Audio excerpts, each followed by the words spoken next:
Assalamu alaikum, dear students. Continuing our topic statistics, and our next topic subtopic is mode. हमने अभी इससे पहले mean सीखा था and define mean with different methods like direct method, assumed mean method, and step deviation method. Now we have another topic, that's mode. How to find the mode of a data. Here also you have already learned about mode of an ungrouped data. How to find the mode when the data is ungrouped. तो वो मैं पहले repeat करूंगा, फिर मैं आपको सिखाऊंगा कि कैसे हम ग्रुप डेटा का निकालते हैं. तो मेरे पास एक डेटा है, यहाँ पर सिंपल डेटा है. ये डेटा क्या शो करता है? A bowler who has taken the number of wickets in last 10 matches. एक बॉलर है जो कि लास्ट 10 मैचेस में कितने विकेट्स निकाल रहा है. 2, 6, 4, 5, 0, 2, 1, 3, 2, 3. Okay, this are number of wickets. और हमें इसका मोड निकालना है इस डेटा का. आपको याद होगा हम सबसे पहले क्या करते थे? We write this data in increasing order. Okay, और डिक्रीजिंग ऑर्डर भी चलता है, लेकिन ज्यादातर हम इंक्रीजिंग ऑर्डर में लिखते हैं. तो जैसे यहाँ पर 0, इस डेटा को हम ऐसे लिखेंगे. 0 सबसे पहले आएगा, फिर 1 है, फिर 2 है और वो 3 बार है 2. देखो 1, 2, 3. फिर 3 है 2 बार, फिर 4 है 1 बार, 5 और 6. 3 + 3 is 6 + 3 9 + 1 10. तो ये डेटा हमने ऐसे लिखा इंक्रीजिंग ऑर्डर में. Okay, now it is easy to find the mode of the data because we know that mode is the term that is repeated most number of times. Okay, that term of the data which is repeated most number of times, यानी कि वो term जो सबसे ज्यादा repeat हुई है इस data में, वही होता है मोड. अब यहाँ पर सबसे ज्यादा रिपीट कौन सा है? ऑब्वियसली 2 3 बार है, 3 2 बार है, लेकिन सबसे ज्यादा जो है 2 रिपीट हुआ है, तो इसका मोड क्या होगा? 2. तो ये तो अपने 9th में सीखा है. बहुत आसान सा तरीका है मोड निकालने का, लेकिन ये पॉसिबल तभी है when you have ungrouped data. Okay, but now the situation is different. Now we have grouped data. Okay, so let us talk of grouped data. मान लो यही डेटा हमारे पास इस तरीके से है. we have class interval and we have frequency. class interval 0 to 2, 2 to 4, 4 to 6, and 6 to 8. While we have 0 to 2, 2, 2 to 4, 5, 4 to 6, 2, and 6 to 8, 1. ये हमारे पास data है, और ये डेटा भी वही सेम चीज शो करता है. A bowler has taken the number of wickets. This is the number of wickets this is the number of matches, and this is the number of wickets. तो लेकिन यहाँ पर फर्क ये है कि वहां पर इंडिविजुअल मैचेस के बारे में दिया गया था कि नंबर ऑफ विकेट्स किस मैच में कितने हैं, लेकिन यहाँ पर ग्रुप्स में है. 0 to 2 means number of wickets means 0 to 2, यानी 0 और 1 विकेट, यानी या तो कोई विकेट नहीं लिया है या तो एक विकेट लिया है, तो वो इस ग्रुप में आएगा.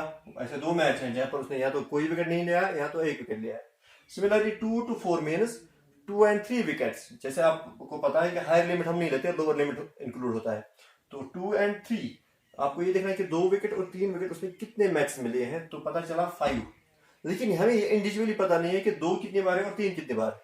Similarly 4 to 6, 2, 6 to 8, 1. ओके, तो जब ये हमारे पास डेटा है, अब यहाँ पर हमें कैसे पता कि कौन सी टर्म ज्यादा रिपीट होती है?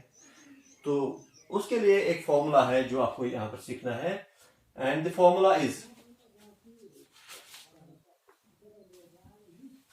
mode of the data is L plus F1 minus F0 divided by 2F1 minus F0 minus F2 into H. Okay, ये आपको लगता होगा कि थोड़ी बहुत डिफिकल्ट है, लेकिन मैं आपको बताता हूँ क्या चीज यहाँ पर आपको सीखनी है और ये क्या शो करते हैं. F1, F0, F2, F1 and H. सबसे पहले हम क्या करते हैं इसमें? We find the modal class.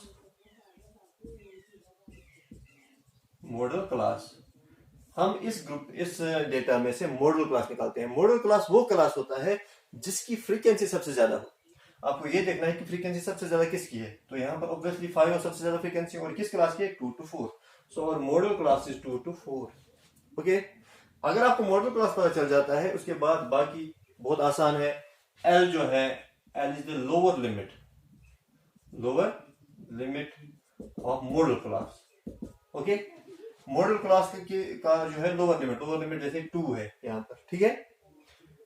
F1 is the frequency of model class, यानी मॉडल क्लास जो आपका है इसकी फ्रीक्वेंसी क्या है, 5, तो F1 वो है। F0 is the frequency of preceding to modal class, actually preceding class, यानी कि मॉडल क्लास का प्रीसीडिंग क्लास कौन सा है, इस क्लास का प्रीसीडिंग, इससे पहले वाला क्लास जो है वो ये है, इसकी फ्रीक्वेंसी होगी F0। F2 is the frequency of succeeding class. Okay, यानी कि सक्सीडिंग किसका, जो इस मॉडल क्लास का सक्सीडिंग, इसके बाद वाला क्लास है उसकी फ्रीक्वेंसी, इसके बाद वाला क्लास ये है, इसकी फ्रीक्वेंसी 2 है। और उसके बाद H is the class size आप जानते हो, क्लास साइज मीन्स जैसे 0 to 2, 2 to 4, 4 to 6, 6 to 8, size क्या है, 2, गैप कितनी है, 2, so that is class size. तो ये चीजें अगर आपको पता है, और ये तो आपको पता ही होंगी, जब आपके पास डेटा होगा ये चीज आपको पता चलनी है। आप ये चीजें पहले चेक करोगे, फिर इसमें वैल्यू दोगे, you will get the mode. Like for example, इस एग्जांपल की बात करेंगे तो कैसे निकालेंगे, आपने फॉर्मूला लिखी L plus F1 minus F0 divide by 2 F1 minus F0 minus F2 into H। L जो है यहाँ पर lower limit of the modal class, वो क्या है, 2, so the mode is 2 plus we have F1 is the frequency of model class, that is 2 to 4 is 5, so 5 minus F0 is the frequency of the preceding class की frequency क्या है, 2 divided by 2 F1 यानी कि 2 into 5 minus F0 यानी कि वही 2 minus F2 is the frequency of the succeeding class, वो भी 2 है, into H whole multiplied by H is the class size भी 2 है यहाँ पर।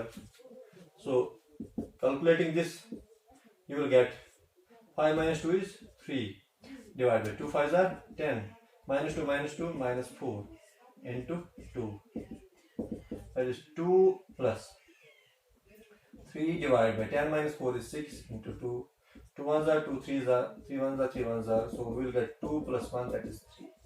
So 3 is the mode of the given data.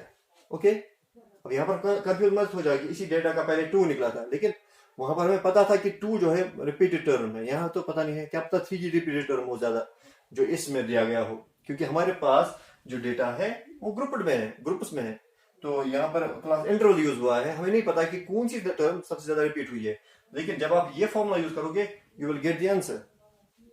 So mode can be found of any grouped data. You can find the mode by this formula, L plus F1 minus F0 divided by 2 F1 minus F0 minus F2 into H, where L is the lower limit of the model class, and model class, you know, the class with the highest frequency, and F1 is the frequency of the model class, F0 is the frequency of the preceding class, yani ki the class preceding to model class, F2 is the frequency of the succeeding class, the class succeeding to model class, and H is the class size, that is the gap, assuming that it is same, ठीक है ना।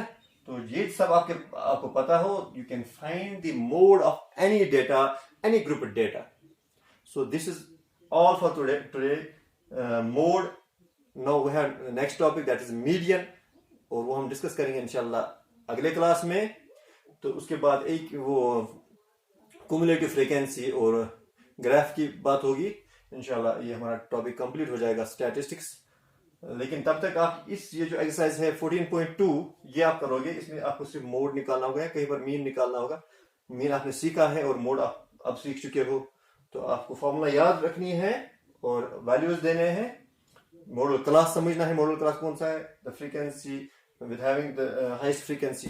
तो उसके बाद आप ये कर सकते हो। इंशाल्लाह अगले क्लास में फिर मिलेंगे, तब तक के लिए फी अमानिल्लाह।